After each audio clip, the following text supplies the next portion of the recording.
Welcome, and this is how to deactivate Microsoft Edge. So, guys, if you ever want to do that, you have to use a third party application because Microsoft Edge is an official app or default app. So, to deactivate that, if you want to, you can just simply go to a Google and you can just simply search for HiBit Uninstaller or HiBit Uninstaller. And from here, you could just simply click on the first one. And after that, of course, just simply download this software over here. You could just simply select installable version.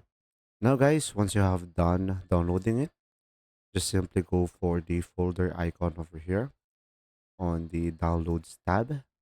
And now you should be able to see here the installer or setup. So double click on it and a pop-up window will show up and just simply select yes.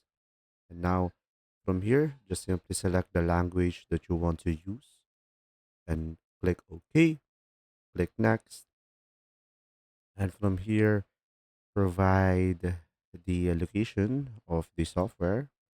And from here, you will have an option to create a desktop shortcut and just simply install it. Now, after that, just simply to make sure, check this one and select finish. And a pop up window will show up and just simply select yes. And now from here, it will read all of your files. So you could use the search part over here and search for Microsoft Edge. Click on it. And from here, you will have select uninstall selected. And now from here, you would just simply go ahead and select start. And you should be able to deactivate or uninstall this program. I hope this video helped you understand more. Thanks for watching.